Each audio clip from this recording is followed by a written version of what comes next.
Word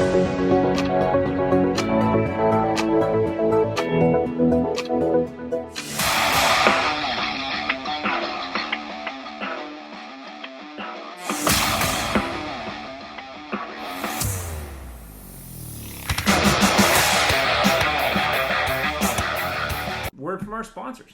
Hi, this is Gail Rubenstein, the founder and CEO of Retail Resilient.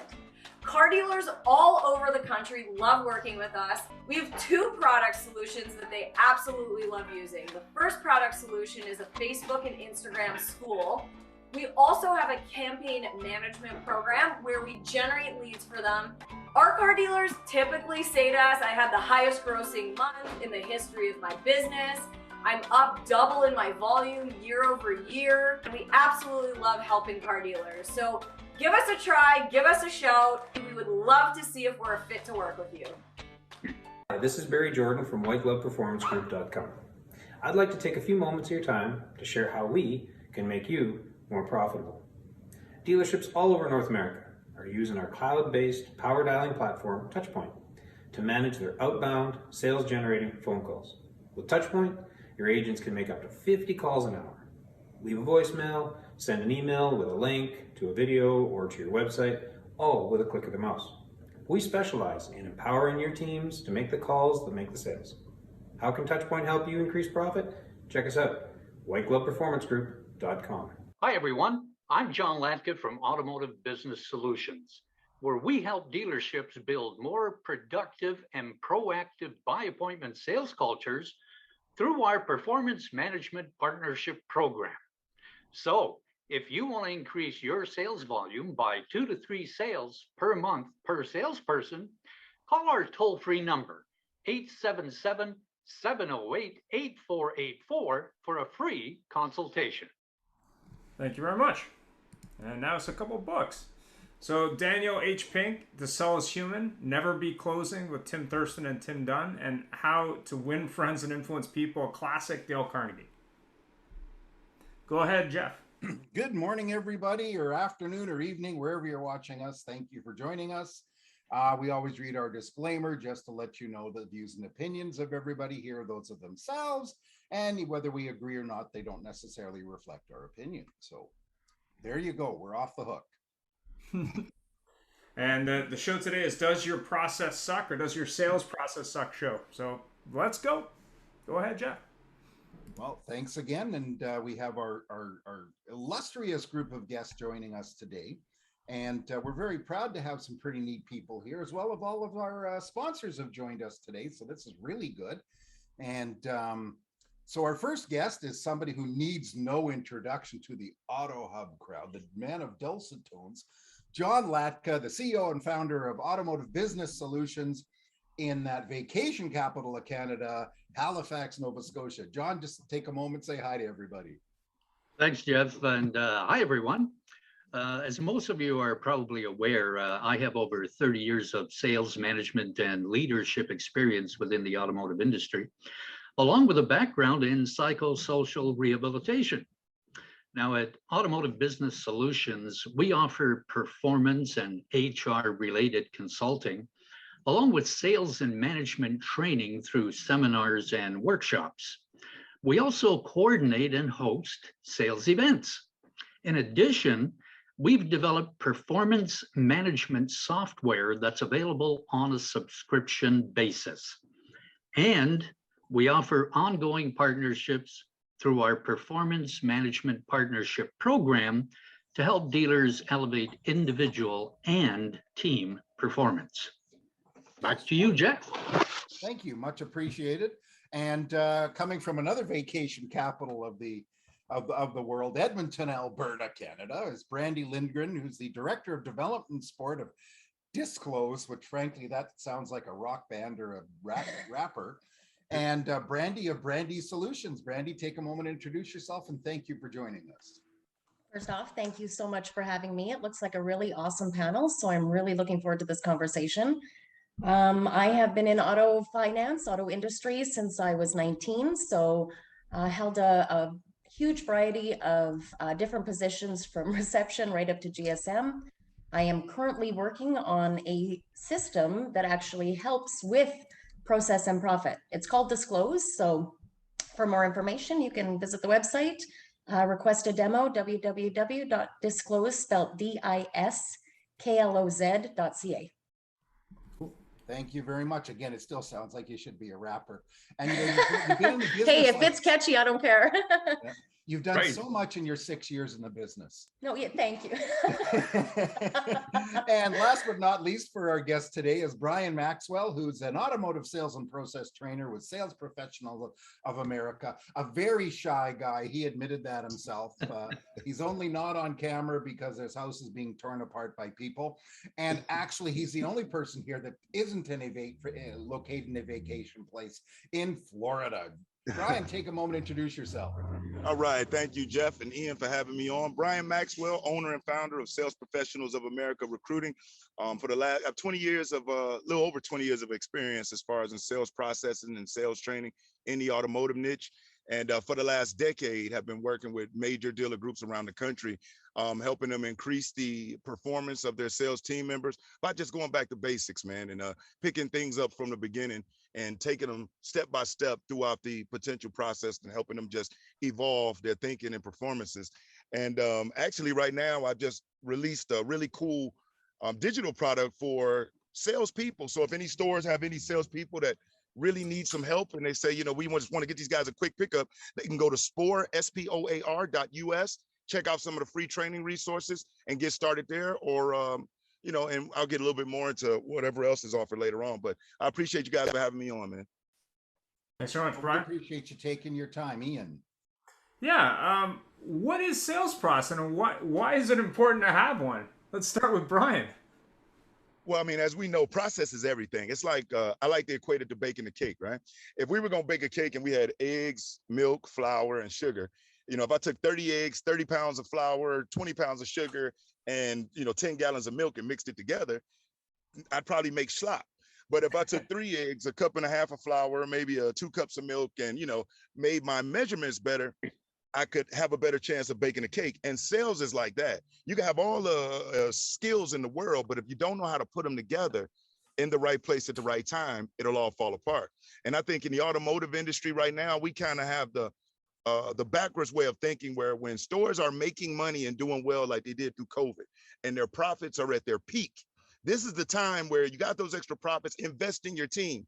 But it seems like what'll happen, or what's happening, is as the numbers are starting to trickle down, and they're going up against their numbers from last year, they'll wait till they start sucking again and then say, hey, we need you to come on in and fix it. So we just need more of a proactive approach as far as on process improvement, not waiting till the numbers are bad, until somebody's struggling, but being proactive and taking them while they're on that hot month and helping them stay consistent with that, learning what they did good, what they can improve on, and really taking that and working with them. So I think that's extremely critical.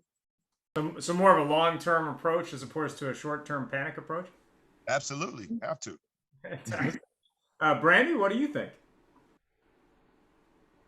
Yeah, you know what? I couldn't agree more. The consistency is everything. The big thing is retention of staff equals retention of clients equals retention of staff equals retention of clients. So like, you know, those opening videos really touch base on that, especially. Without process, you don't have either. And you'll see in the stores that have bad process, they have terrible turnover. And you have to ask yourself which comes first, because what's happening, these guys come into these stores, they're bringing their bad habits, they're bringing what may have worked at a different store, they're disrupting your sales process with such. So not having something to stick to your guns makes all the difference. Absolutely. And I like exactly what Brian said. People are so gauging themselves on what they did yesterday, what they did last month, what they did last year, what the last guy did. How about tell me what you missed? Because without a process, you can't tell me anything you missed. And that's where your key is. That's where you're going to make up all your money. That's where your process falls apart. And that has all the influence in. Thank you. And Mr. Latka. Well, I mean, I'm in agreement with Brian when it comes to process. I loved his analogy about baking a cake. And really, sales process is simply something that should be a set of documented and well-defined steps that salespeople take to help a prospect buy a vehicle. right? Period. It's pretty straightforward. And automotive dealerships have or should have many processes in place that are documented, can be referenced and shared with everyone, so everyone is on the same page. And in your experience, do you find that that's something that's missing in a lot of cases? I can tell you, yes, I believe it is missing in a lot of places. And I've helped dealers over the years put together policies and procedures manuals, including manuals on the sales process. Don't know if you can see this. There's an example. And within that, each step of the sales process is broken down into sub-steps. So not much different than having the well-defined steps. For example, if a pilot is about to take off, or actually even long before they take off, they go into the cockpit. And do you think they have a process to follow and a checklist? Yeah. Absolutely. Same with the takeoff, same as while they're in the air, same as the landing. And it shouldn't be any different for processes within a dealership. And when we have a standardized sales process, basically what we're doing is we're adding structure and accountability to sales activities that in turn should lead to higher closing ratios and more sales. Can I piggyback on what John was just talking about real quick, because he said it so eloquently, and just to find out if in Canada they're going through the same thing. You got 3 tiers to me of dealerships. You got your low performers, you got your average tier stores, and then you got your guys that go get it. They meet and exceed. And one thing that I've noticed, all stores are investing monthly marketing dollars. Let's just say, I won't go astronomical, let's say $50,000 a month. I think everybody will agree that's a fairly average number that a store spends in marketing. So they'll do that and get, let's say, a 12%, 15% return on that, as far as where they're investing in it. And out of 100% of the people they touch, 15% come in. That's 85% that they're losing. And what I'm finding is that the top tier stores really value what John was talking about, was not just having documented processes though, but making sure that every week, everybody is having those skills tested, refined, spoken about, worked on, role played. The average stores, they try to do their best, but it's always playing the hurry up and catch up. We gotta work every day to the last buzzer, to the bell buzzer rings, try to make these numbers. And the low producing stores just kind of throw people out there, see what stick, and their turnover mill are just ridiculous. Are you finding that the same thing over there in you guys' locations, that those that invest in the resources and documented processes and have the people in place to make sure that they're touching their team members are having the same results like we're seeing here in the States? Absolutely. It's no different. And I would say that, we can go international with that one, Brian. And further to your point, dealerships that don't have a continuous improvement plan in place are going to suffer in the long run, because they have a lot of ups and downs versus people that have built-in continuous improvement programs like our performance management partnership program. I love your plugs. I just have to plug that in there. They see a gradual and upswing in sales on a regular basis. The larger groups are not successful by accident. They're successful because of process, because of continuous improvement, but more importantly, investing in their staff. They also don't have the same turnover problems for exactly the same reason. I think that's 100% true. As when you look at in the U.S. market, one of the biggest groups just bought a big Canadian group. They're going to bring that process here, so it's going to be interesting to see how that happens. But realistically, great process is important. But the smaller and sort of inconsistent stores just don't have that. They haven't invested in it. So. And when you walk into those good producing stores too, and you're going to do business with them, you feel it. because it's like the management staff is greeting you. The sales team is excited. They're ready to get started. You go to the average tier stores, you might have 2 or 3 stragglers coming in when the class is supposed to start. Management doesn't have as much control. And then the low producing stores, hell, you're standing there waiting like, man, listen, where your people at? Is your management going to get them in? And when you get done training, walking out the door, a manager is going to disregard everything you just told them because they're never going to follow up and check. So checks and balances and how you treat your people, how you treat your staff. Remember, they're your sales. Those are your customers, and treating them how you want them to treat their customers. The trickle down effect, again, like we spoke about before the show. Yeah, Brian, you mentioned in there about checklists, and the manager that you just talked about is going to be the one that tells you about checklists and pilots. Was it you or John that mentioned checklists? I'm sorry. Yeah. John mentioned it. Okay, so my apologies. It'd be me. It'd be you. So you mentioned checklists, and it came to mind that I actually watched Captain Phillips, not Captain Phillips, the one about the plane on the Hudson, Tom Hanks. Yes. Yeah. And how he ignored the process. And that's what saved their lives. And that'll be that one manager that John talked about that said, yeah, but look at him. He saved everybody's life by ignoring the checklist. So moving right along. Yeah, he closed the deal. He didn't do 4 of those steps, but yeah. Yeah, exactly.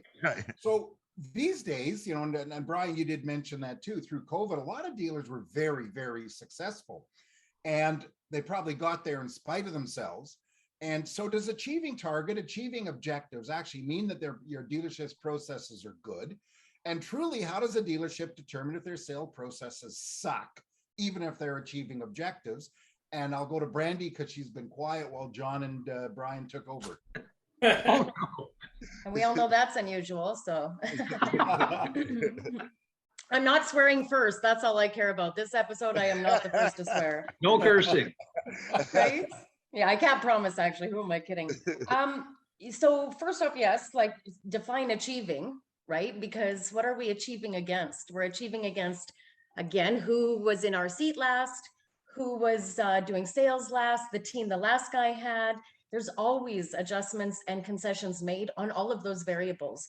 I think, you know, this is the thing also about talking about missed opportunity. Without those checks and balances in the first place, without actually tracking, monitoring, and having that system in place, and that's fully loaded to say that, because, you know, I've seen dealers track their stuff on Excel spreadsheets, and I'm not talking 1, I'm talking 3. Yeah. What just happened here? We're allowing 3 different places for error, miscommunication, all of it. So I think that the problem with them achieving, they're grading themselves against what they were doing before. You know, the stores that actually hustled and made out okay are the ones that hustled on the ones that didn't. All they did was that when dealers were, you know, there was a group here local, I'm not going to say, but I heard of a notice when COVID first started of them being sent home. We're going to wash our, and very early. And so what did the rest of the stores do? The smart stores, they hustled and they made it happen.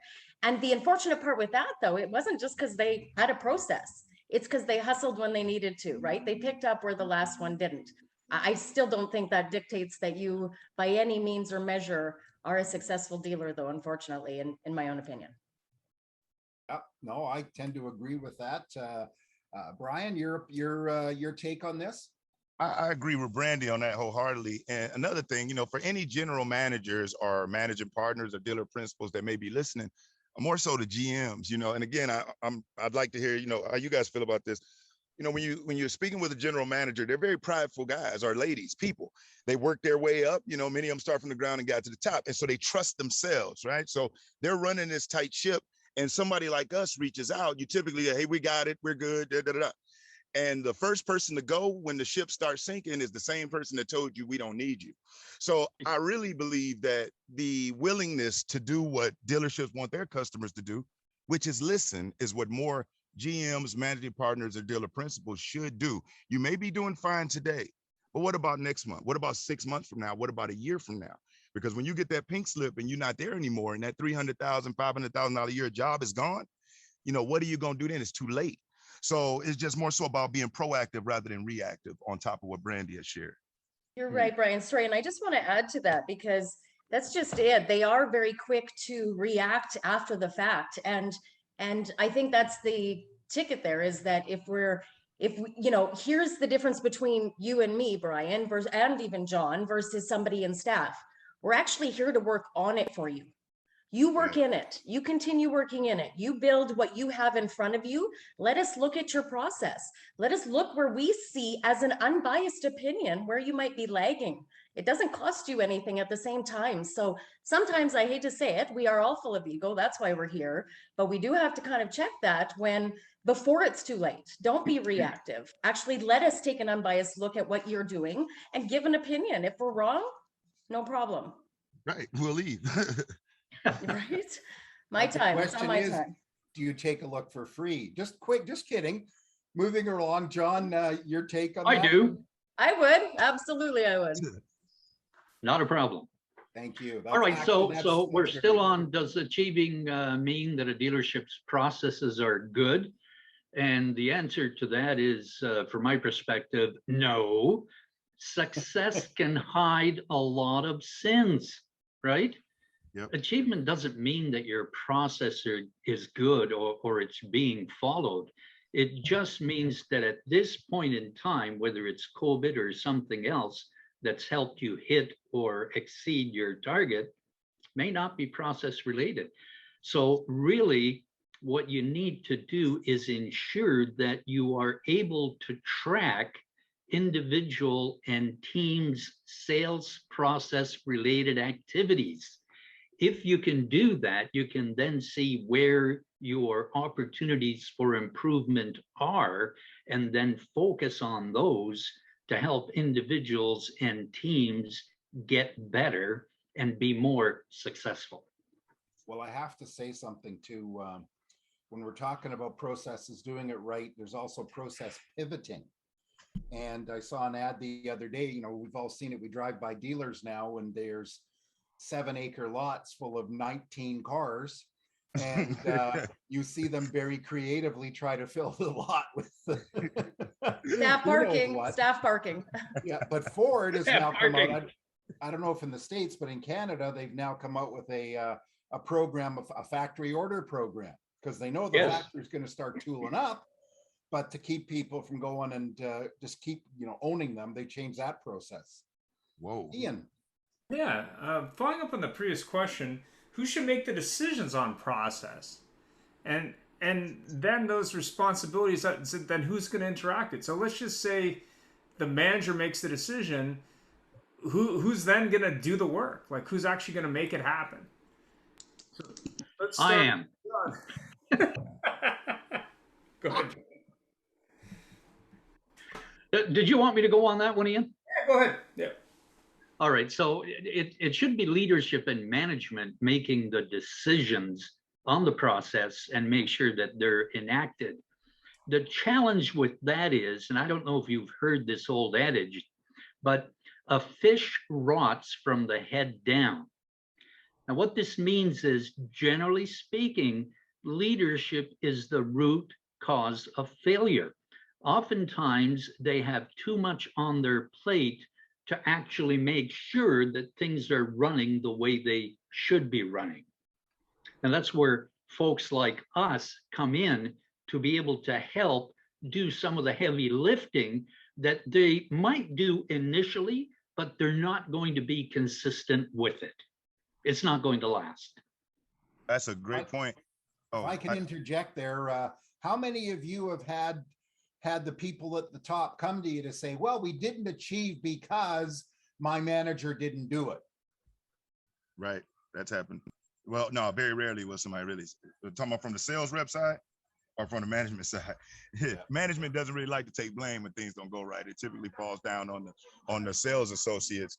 But like John said though, is that a lot of times the general manager or GSM is making process decisions when they're so far removed from the actual day-to-day contact sport of the game.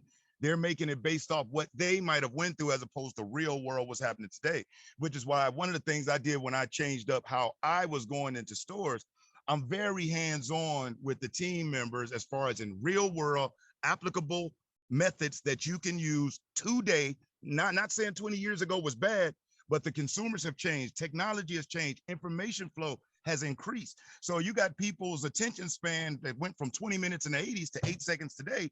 That same long out kind of boring way of question asking or interrogation is not going to work today. But if you just tell a person go do something without explaining the psychological benefit for the customer and themselves, on where if you do this, here's how to benefit them and will in turn benefit you and help you achieve this, they're not going to do it no matter what goal you're trying to reach. So again, it all circles back to really identifying the needs and wants of your team members or your customers, and then using that to get your information flow on how your processes should adjust to help them achieve that. So that's just, my 2 cents. Mhm. Yeah, you did nail it one wholeheartedly, because actually, so on the part of being removed, that's just it. Who is actually making these rules? It's the people that aren't even involved in that process, often the suits. The other side is exactly what Brian said, the why. Understanding the why. Here's the difference of working in it and on it, and actually constantly being conscious of working on it, right? Because if we're not talking about it, if we don't understand the why, nobody will follow suit. That's almost a guarantee. They don't understand and they feel like they already have a better way and they're justified in their actions. So educating constantly on why, and actually keeping it an open conversation. Nobody Great. wants to be dictated. Nobody. Right. So, hey, where's going to make me feel the difference is because my employer actually asked me what's going to make the difference in my department. What is going to directly relate to me? Keeping involved with your staff and asking those questions all the time. Thanks for that, Brandy. Jeff? That's a very good point, I do have to say, because so often, and Brian said it, person at the top says this is process, and then it goes down to somebody below them that says, well, yeah, okay, that's a pretty good idea. Yeah, but I don't like this part. Then it goes to the person below. And in the end, the salesperson sitting there at the end going, well, I didn't know that because da da da da da da da da da. But it's very true. It should be the person. Everybody should be bought into that process, not just the person at the top that makes that decision. So how can a dealer ensure that this process that they find so great is followed through the sales department and frankly other departments, because process is everywhere. And John, you're the person looking at me closest right now. Well, sure, pick on me. Exactly. Well, listen, one of the best ways, one of the easiest ways that I found over the years is it's called observation, management by walking around. When I was managing at a dealership, very seldom would you find me in my office behind my desk. I'd be out on the floor interacting with the sales staff, trying to find out where they are, how I can help them move on to getting an appointment, getting a deal, getting a test drive, etc. The other way to do that, of course, is through technology. And to Brandy's point, some people are still using Excel spreadsheets, right? When there is and there are software options out there, one that we developed relates to performance management relative to steps within the sales process. And by following these, it's easy for us to determine whether or not the process is being used. The other benefit is we can determine where within the process we have opportunities to improve so that we can sell even more vehicles at a higher closing ratio. Wow, that was. Can I follow John up? Because one of the things I want to say is that what they can do to improve it, especially here in the States, is contact Sales Professionals of America Recruiting and Brian Maxwell. That's one very rapid and a very effective way to really increase Great it. plug, great plug. But like on top of what Brandy said, as far as with the technology part, one of the things that I do see is that, I go into stores and they've got the newest technology, the customer management systems, but guess what? Their team members and management members have zero idea of the full functionality, the benefits of using it. Yeah, they might basically type in a customer name and use it for the basic stuff, but the true benefit. Oh, Where's Brian? you went mute. Process improving the time saving that they would do. Most of the people within the business have no idea it exists. So that's where I got a person like a John's company or a Brandy's company or somebody like myself would do like she stated. You guys sling iron. That's what you do. I come in and prepare your soldiers to be the best iron slingers for you. So it's not us working against each other. It's us working together to create one common goal, create synergy, which is. Oh, we lost him again. Those darn workers, they keep cutting off his Instead of people, sorry, folks, people were calling in. I'm sorry, they seeing me on the show and they're calling me. But instead of looking at us as an expense or a cost, it's an investment. And the thing is, that investment could be once every 3 months, but think about the profits they get long term. So, just again, over with minds, man. You know, I think, Ian, we have to create I think we need another level of sponsors for this show. We've got our platinum, our gold, our silver. Now we need bronze and copper and etc. You know, actually, John's already there, so just bronze and copper. We'll let Brandy and Brian do an arm wrestle for who can be that. I forget who I asked. I'm betting on Brandy. Oh, good answer, John. Probably Brandy, but before I say that, Brian, you mentioned something there very interesting, that dealers have all these softwares. And I go back long enough to the business, we've talked about it many a time in the show, where dealers used to have closets full of tapes that they would give some trainer. Yes. For all the tapes, and they were covered in dust. Yeah. And I actually worked for a dealer that had fancy stuff, had CRM, but wouldn't let their salespeople touch it. They made them turn in sheets every day. They'd print off their to-do list.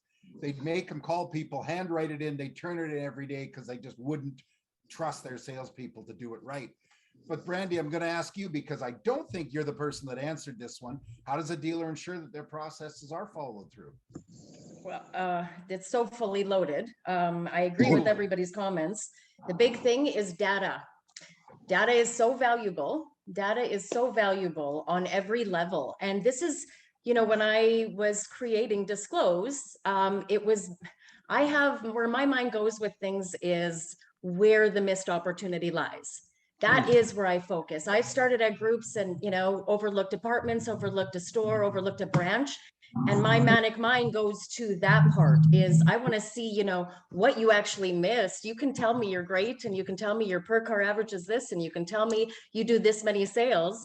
But where I'm looking on Dealer Track, and this is, again, you know, we say we have technology, but Dealer Track is only so good as submissions. It isn't tracking talking. It isn't tracking, you know, test drive. It isn't tracking even just a customer showing inquiry.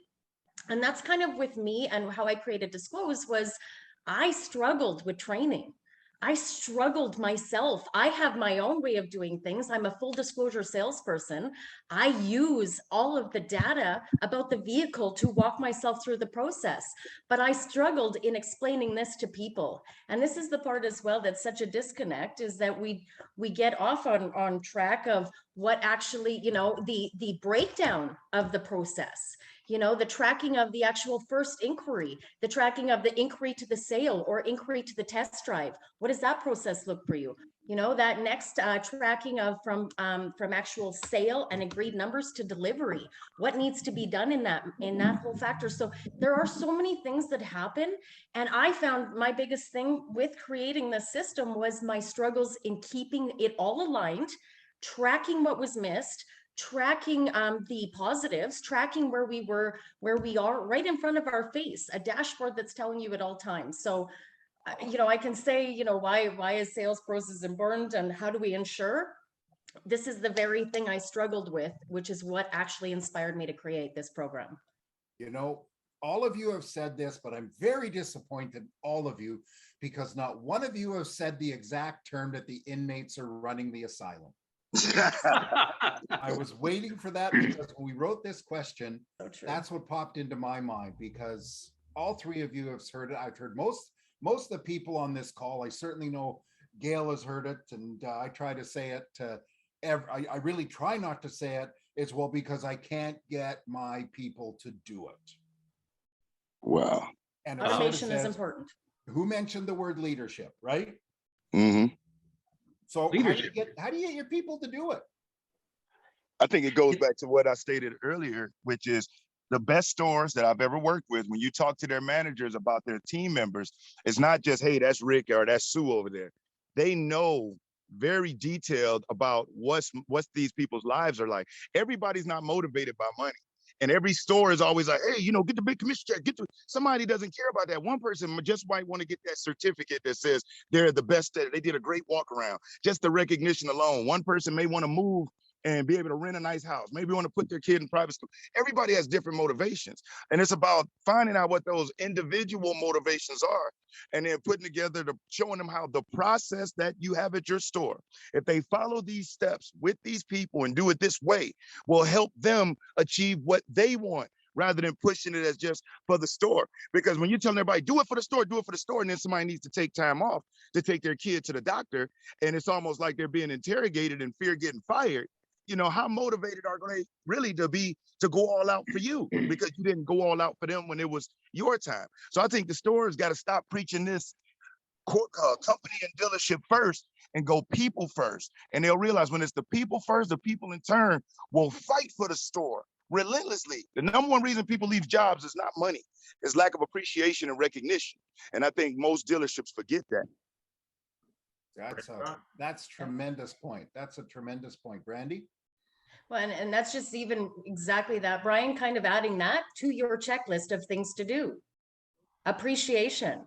You see all these dealers and their social media and they're doing these shout outs and, for various reasons, obviously, it's a great marketing tool. But, that's like, Brian, I'm going to ask you, John, I'm going to ask you, does it matter the store you deal with? Can you go to just any store and work with them? Or does it matter that they have a culture and there's a buy-in and they actually have to care about caring? I can go anywhere and work with anybody if they're receptive. If they're receptive, yes. Here's the thing. Okay, for example, how many psychiatrists does it take to change a light bulb?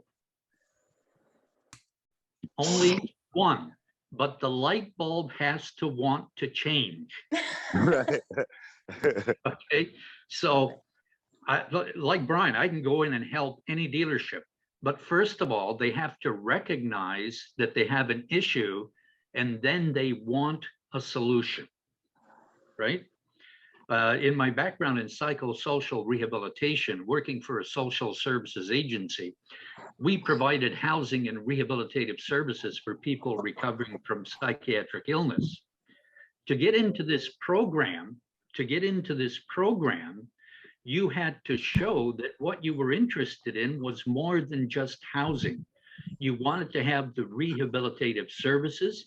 You wanted to learn what you needed to move into a better situation, whether it's living more independently, whether it's getting back to work, etc. But the key is you have to want to. Exactly. I apologize, John. I wasn't laughing at you. It's a very good point. Yes, you were.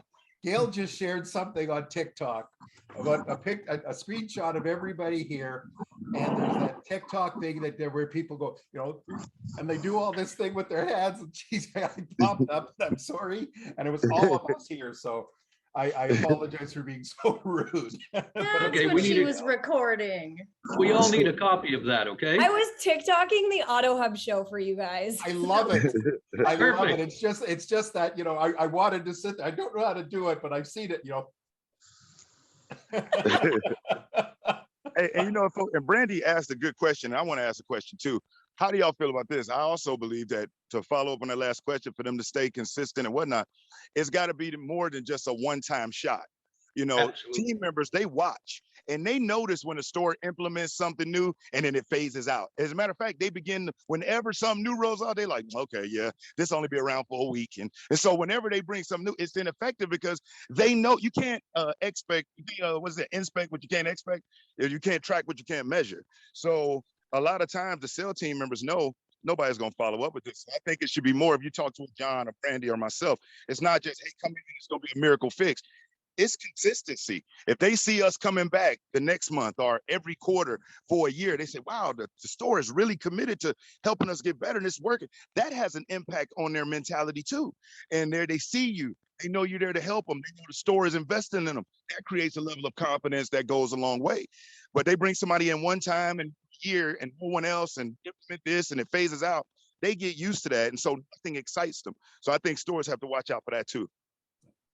And you know, Absolutely. not to just promote your services, which we don't mind either, but the fact is that that person at the top needs somebody to tell them what's happening, because really I don't know of anybody, including the people we saw in the video, Branson and Bezos and everything else, that doesn't have somebody in the background. Wait a minute, listen, Dick, your buddy, you're missing something here, because you're on your balloon and your spacecraft, but your team's missing this. So that's a very good point.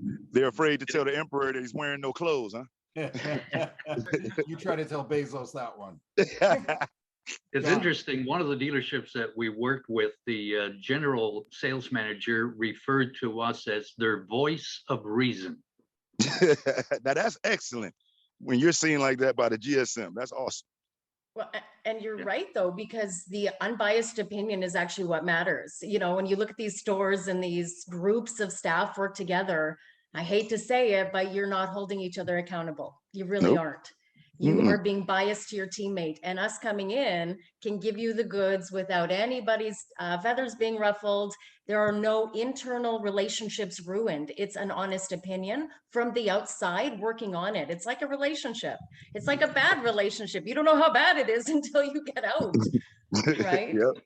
The other thing I liked what Brian said is the inspect what you expect. This is the consistency of it all. Like, you know, you can implement all these little small one-liners, these tools, but unless you're actually looking at it and refining it constantly, it is not going to happen. And then of course the breakdown of it all, right? So yeah.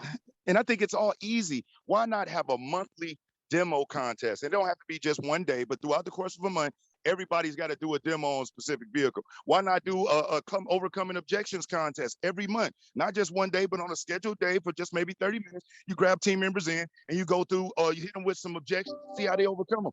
These are very simple things that don't cost any money, you know, not to mess ourselves up, but they're things. And why not print off some certificates and give it to them if they did a great demo, they overcame objections. Let their customers see how they work on their skill set. Let that person be proud to bring their family into their office. These are little things that I do with my dealer clients, and they say, man, we never thought about that. But guess what? Walkarounds are through the roof. Customer interaction is through the roof. As far as overcoming objections and closing deals is through the roof. Why? We just took something and made a game out of what's typically daily process. We made it something that you can get recognized for. Yeah, well, the thing that always used to amaze me when I sold cars was that the objections, and even when I train dealers, the objections that customers come up with aren't usually all that different.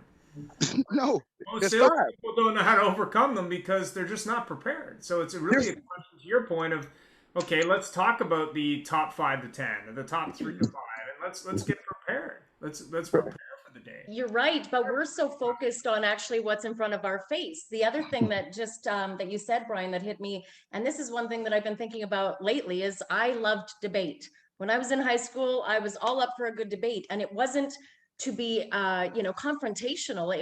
It's the best way to explore data. It's the best way to explore facts. So, you know, these dealer groups that are in groups that actually have more than one manufacturer and they compete, why is that not something? Let's get 2 guys debating the minivan. Let's see why yours is better than mine, and spring off of each other, learn off of each other, use that.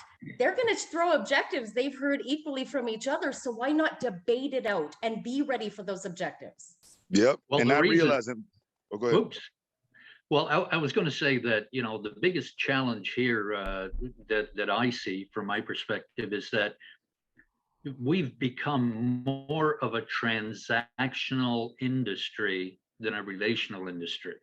So we're so focused on getting the next deal that we're not necessarily investing in our people. As Brian said earlier, we'll invest tens and hundreds of thousands of dollars on marketing initiatives, but we'll spend nothing on training or upgrading our people. Who are going to deal with the marketing dollars, the people from the marketing dollars that was spent? It's the craziest oxymoron in the world to me. It's so funny because you mentioned about all this software that people are buying and nobody's using it. Like, you know, you look at the new people everybody's ragging on, or the new person to rag on now is Dealer Socket because of all their changes they've made. But how many people know the depth of a program like Dealer Socket? How many people know the depth of a program like Dealer Track? Goes And they deep. don't got this thing, and they're looking at it as just a list of customers. Right. Well, go ahead, Brian. Oh no, I was just laughing. So was I. Well, when it comes to software, one of the biggest challenges is that many of the companies that have developed software for the automotive industry are just that. They're software developers. They're not necessarily in tune with what's actually taking place in the showroom. Right. And the other factor is that they don't make it necessarily for the end user. And I consider the end user to be the sales staff, right? Yep. And if it's not easy for them to use, if they can't necessarily understand it, they're not going to use it. Certainly nowhere near potential. I can tell you that the software that we developed, we made it specific to the end user. It's easy to use, and salespeople that are using it just simply love it because of its simplicity and the focus on things that matter. So we focus on the critical few rather than the insignificant many, which can get in the way. It's something simple like being able to send a video in your email.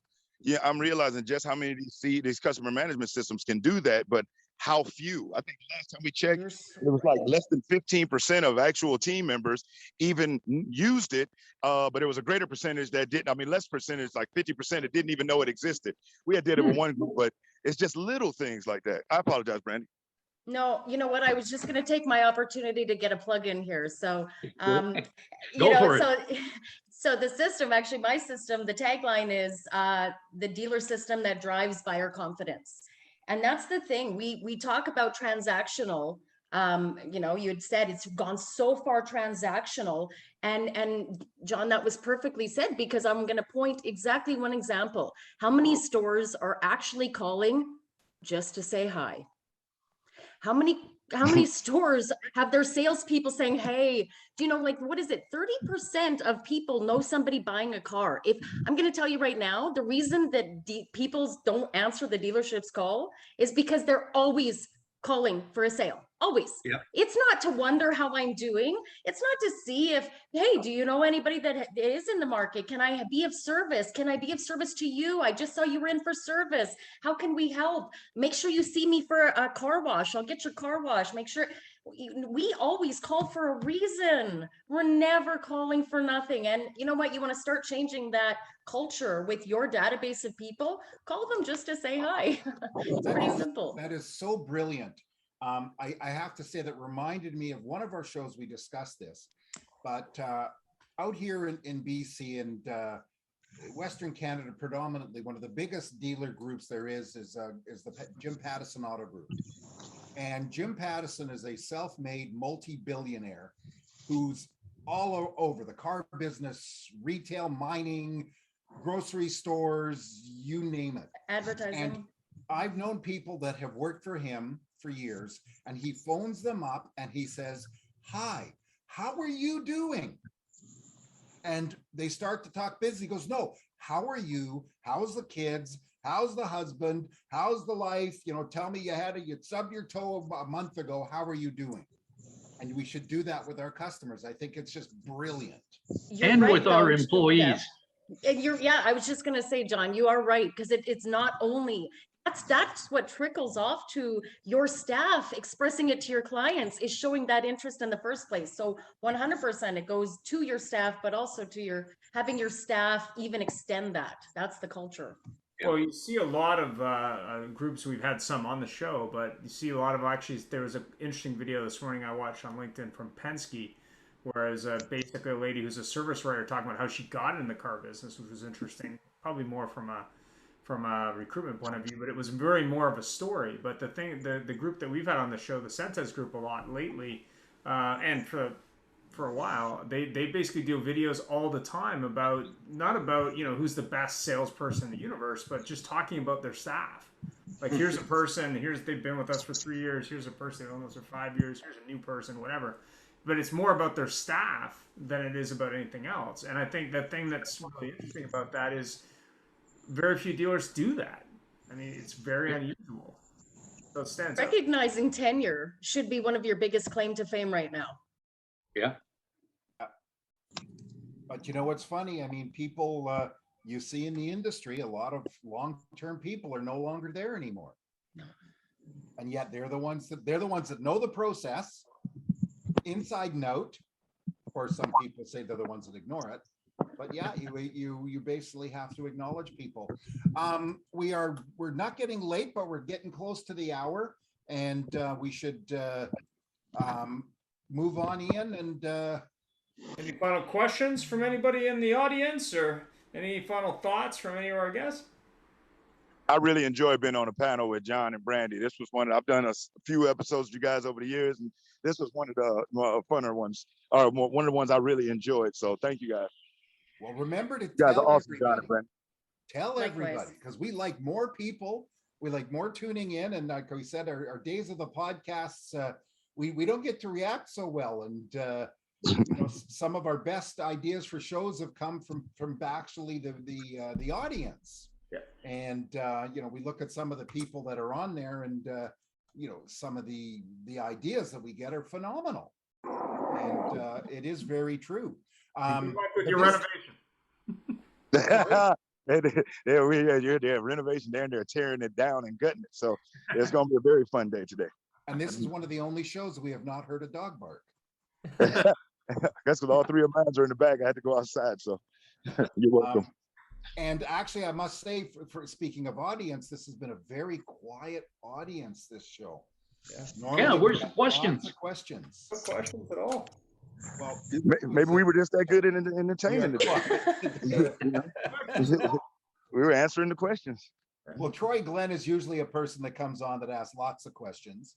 And just final comments from any of our guests, or because you answered all of our other questions that we had, all my questions I have notes for. You guys just asked them. I think Ian, you and I just got to learn just to shut up and let them take over. Well, I got to say that I certainly enjoyed being on the panel this week. And as you well know, I enjoy every week because I am a regular. You are our Auto Hub groupie. And Brandy, any final thoughts? No, I really just enjoyed the panel. I enjoyed the discussion. It is something I'm very passionate about. You know, in my career, I got to a point where I was, you know, at a store for about 2 years, and things about the store bothered me. It was process, it was lack of, it was, you know, customer experience. So that's when I kind of transitioned into the contract side, and I could just jet in and out of stores and do relief. And so the conversation is huge to me because I have witnessed a lot of stores, how they're doing things, how they're not doing things, successes. Yeah, all of it matters. And you know, when I asked about the question, do we care about who we work with? For the record, I do. And you know what? Not that, you know, but I do. When we talk about that buy-in, I want to work with stores that actually consciously want to be better. Because I'll tell you something, I've been doing this 23 years, and I will be an audience in any scenario where I can learn. And I will constantly absorb everything I can, the people around me, what they have to say. It's constantly being taken in. And so it does matter to me to go to stores that are that way, that have that culture built in. I can work with that all day long. I settled myself in 2021 to kind of standardizing effort, attitude, effort, and intention. If you have a good attitude, I can work with you. If you make good effort, I can work with you. And if you have good intentions, I will absolutely forgive. So, you know, it's it does matter to me, and I want to be with the stores where their customer experience matters as well. No question. That is awesome. My thing is, if you're in Canada and you're looking for those things, process improvement, reach out to John and Brandy. If you're in the US, hit me on LinkedIn. Let's talk. Absolutely. But other than that, thank you, Ian and Jeff. Y'all are awesome, man. Thanks. Well, Brian, I've got to tell you, I think you're now challenging John for dulcet tone champion of the Auto.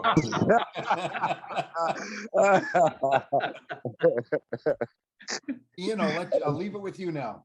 Thanks very much for watching. Thanks very much for all the input, and have yourself a great week. All right, y'all. Bye, you. folks. Be safe. Thank Take you. care, you too.